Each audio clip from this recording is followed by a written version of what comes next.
नमस्कार, आप देख रहे हैं चौकस भारत और मैं ब्रजेंद्र। एक तरफ जहां बिहार की राजनीति में टिकट बंटवारे को लेकर जिस तरह से स्थितियां बन रही है, जो परिदृश्य बन रहा है राजनीतिक गलियारे की, वहीं दूसरी ओर अगर देखें तो भाई जो नई पार्टी है और अभी इस चुनाव में यानी इस विधानसभा चुनाव में जो अपना प्रदर्शन बेहतर करने की कोशिश में है, उनके भी अपने जो सीट हैं वो आज जाहिर कर दिए गए हैं, यानी सार्वजनिक कर दिया गया है कि कौन व्यक्ति जो है कहां से लड़ेगा। हम बात कर रहे हैं सुभाषपा की।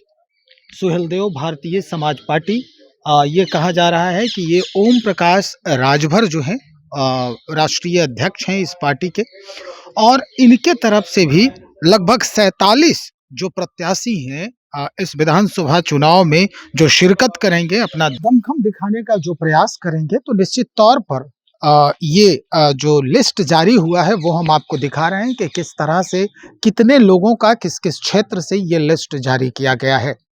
47 प्रत्याशियों का अभी लिस्ट जारी हुआ है और कुछ ही पलों में अगर कहा जाए या फिर कल की बात करें तो ये दूसरा लिस्ट भी इनका जारी होगा। 153 सीट पर चुनाव लड़ने की पूरी कोशिश और संभावनाएं हैं। कुछ दिन पहले तक बातचीत चल रही थी कि भाई भारतीय जनता पार्टी के साथ या एनडीए के साथ इनका गठबंधन होगा। बिहार में भी, हालांकि उत्तर प्रदेश में इनका गठबंधन चल रहा है भारतीय जनता पार्टी के साथ, एनडीए के साथ, और बिहार में भी उम्मीदें लगाई जा रही थी। और जो डॉक्टर अरविंद राजभर हैं, उन्होंने भी एक बाइट में कहा था कि भाई कम से कम 5 सीट भी अगर एनडीए के तरफ से या भारतीय जनता पार्टी के तरफ से हमें दिया जाता है तो हम अपना प्रदर्शन काफी बेहतर कर सकते हैं। लेकिन ऐसा नहीं हुआ और अब 153 सीटों पर अकेले ताल ठोकने की तैयारी हो चुकी है इनकी। और निश्चित तौर पर जिस तरह से बातें सामने आ रही है वो निश्चित तौर पर एक नए आयाम को गढ़ने की कोशिश होगी। सुनिए, अरविंद राजभर हैं, क्या कुछ कह रहे हैं। सुहेलदेव भारतीय समाज पार्टी विधानसभा बिहार 2025 का जो चुनाव है उसमें आज अपनी पहली सूची 48 लोगों की प्रत्याशियों की सूची जारी की है। हमारा प्रयास था विगत समयों से कि हम जिस प्रकार से उत्तर प्रदेश में एनडीए में शामिल हैं, एनडीए के घटक दल हम हैं और निरंतर एनडीए को मजबूत करने का हम प्रयास करते रहते हैं, वही स्थिति हम बिहार में भी चाहते थे। लेकिन कहीं न कहीं प्रयास में असफलता प्राप्त हुई और असफलता का मुख्य जो कारण रहा है वह कारण यह रहा है कि जो भारतीय जनता पार्टी बिहार प्रदेश के बड़े नेता हैं वह नहीं चाहते थे कि सुहेलदेव भारतीय समाज पार्टी बिहार में भी अपना दमखम दिखा पावे। कहीं न कहीं साजिश के शिकार हम लोग हुए और निरंतर हम लोगों से वार्तालाप भी होती रही। कई दफे की बात भारतीय जनता पार्टी बिहार के शीर्ष नेतृत्व और केंद्रीय नेतृत्व से लगातार वार्ता हुई, लेकिन हम लोगों के हाथ में निराशा लगी। हमारे शक्ति को, हमारे संगठन को और हमारे समूह को कहीं ना कहीं अवॉइड किया गया, नज़रअंदाज किया गया। और उसी को देखते हुए हम लोगों ने यह निर्धारित किया कि जब 2004 से लेकर के अभी तक सुहेलदेव भारतीय समाज पार्टी निरंतर छोटे बड़े चुनाव लड़ती रही है, बड़े से बड़ा कार्यक्रम, छोटे से छोटा कार्यक्रम करती रही है, तो हम किसी भी स्थिति में बैक नहीं हो सकते हैं। इसलिए हम लोगों ने निर्णय लिया, पार्टी के माननीय राष्ट्रीय अध्यक्ष ने निर्णय लिया कि बिहार में विधानसभा चुनाव सुहेलदेव भारतीय समाज पार्टी अपने दम पर लड़ेगी। और उसी परिप्रेक्ष्य में हमने पहली सूची अपनी 48 प्रत्याशियों की जारी की है। इसमें जो संख्या है महिलाओं, वो क्या? देखिए, 33% आरक्षण कहीं ना कहीं महिलाओं के लिए भारत सरकार ने भी देने का काम किया है। एनडीए सरकार में उत्तर प्रदेश में हम लोग उसके घटक दल हैं उत्तर प्रदेश में, और हमारे नेता माननीय श्री ओम प्रकाश राजभर जी लगातार 2002 से ही महिलाओं के पक्ष में आवाज बुलंद करते रहे हैं। सबकी भागीदारी को सुनिश्चित करते हुए महिलाओं की भागीदारी सुनिश्चित हो, हमारे लिस्ट में महिलाओं का विशेष ध्यान रखा गया है। और जो 33% आरक्षण है, 48 जो हमारे प्रत्याशी हैं उसमें से हमने आरक्षण प्रक्रिया का भी ध्यान रखा है। हमने महिलाओं को भी अपने लिस्ट में स्थान दिया है।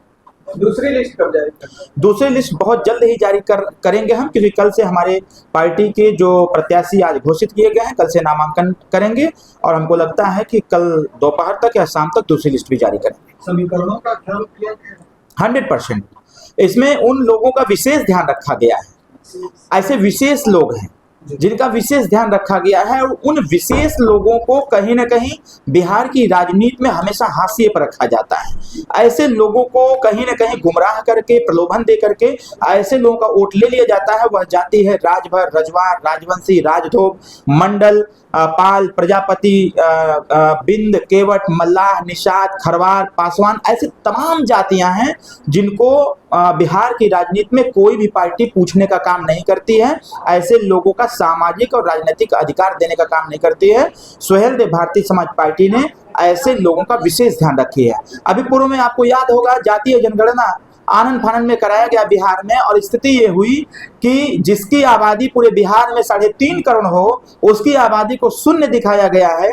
इसलिए हम लोगों ने आवाज बुलंद किया था कि रोहिणी आयोग की रिपोर्ट लागू हो और फिर से देश स्तर पर जातीय जनगणना हो, जिससे जिसकी जितनी संख्या बारी उसकी उतनी भागीदारी सुनिश्चित हो सके। इसका मतलब ये है कि आपकी जो क्षमाशीलता है उसका जो अर्थ लगाया जा रहा है वो शक्ति विहीनता से लगाया जा रहा है। तो अब आपका जो स्टैंड है वो किस तरह का होगा? क्योंकि जो पहले से जो स्थापित पार्टियां हैं वो अपने अपने जो बलवान लोग हैं जनता के बीच में उनको उतारा, कैसे इसको टक्कर देंगे? देखिए, बलवान वो नहीं है, बलवान तो जनता बनाती है। और जो पार्टी, जो प्रत्याशी जनता को हाशिए पर रख करके पॉलिटिक्स करेगा वो मिट्टी में मिल जाएगा। सुहेलदेव भारतीय समाज पार्टी इसीलिए सबसे अलग रहती है कि जिन लोगों को, जिन समूह, जिन जाति, जिन वर्ग को ये बड़ी बड़ी राजनीतिक पार्टियां हमेशा हाशिए पर रखती हैं, ऐसे लोगों को हम लोगों ने हथेली पर लेने का काम किया, ऐसे लोगों को आगे बढ़ाने का काम किया, ऐसे लोगों को कंधे बैठाने का काम किया हम लोगों ने।